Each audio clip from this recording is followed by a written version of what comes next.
One thing, I really like technology, I really like video games, I really like computers. There's one aspect that is terrifying to me though, which is Google.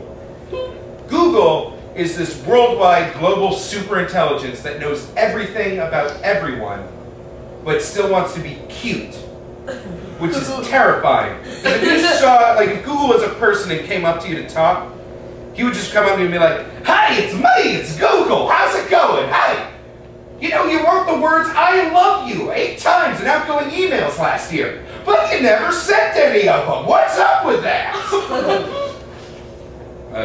Google, why do you know that? I'm Google, I know everything.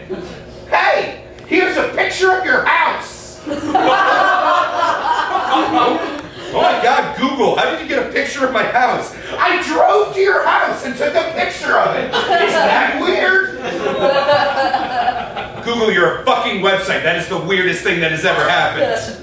Hey, remember that time sophomore year in high school when you searched on me to see if you were gay?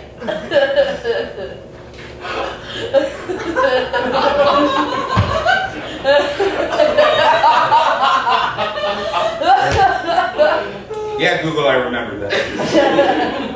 Is there any chance you could ever forget that? Never! And a file server in San Bernardino, California, your moment of doubt shall live forever. By the way, for your convenience, every time you type the letter A into my search bar, I'm going to use the phrase, "Am I gay, Google?" as a helpful suggestion.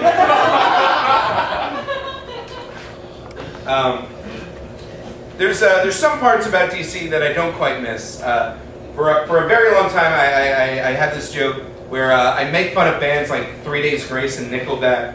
All these shitty, like, mainstream rock bands from Toronto or Orlando, Florida. You know, the mean streets. Everything's raw. And basically, every single bad modern rock song is the same thing. Here's every bad modern rock song. Oh! Well, I'm an angel with a broken wing, and I'm flying toward the sun, but at least I put it in you. Well. If I wanted to be more accurate, I would add like 3 minutes of, "A no, yeah, a no, no, a no, yeah, no." Because if you're going to earn like millions of dollars off a song, fuck words, right? Who needs words? Now, I'm glad you guys kind of laughed at that, because I told that joke once in Arlington, Virginia, in a room full of Marines. And Marines did not laugh at that joke. When you think about, the joke is, when you mock like 3 Days Grace, is the idea of like, who likes those shitty bands? Marines!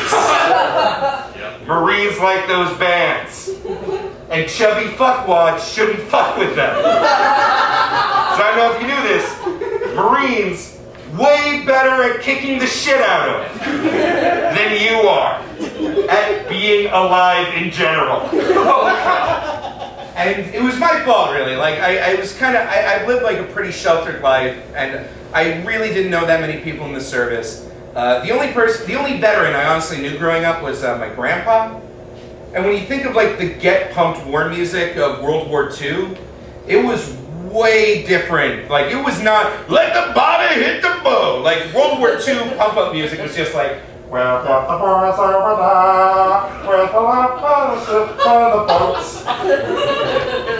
Do you know how much of a badass you have to be, like, jumping out of an airplane over foreign soil, and you're only like, "Let's do this." Music is just like, "Well, got the crops and the nips over there." And then you're just kicking Nazis in the dick. For like 3 years. 3 years of constant heel to dick contact. At least that's how Grandpa Hiram explained it. He was kind of fading by the end of it.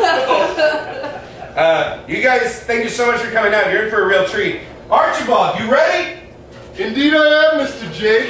As long as I don't get caught in these new machines that's all over the place. Thank you very much, ladies and gentlemen. Yes.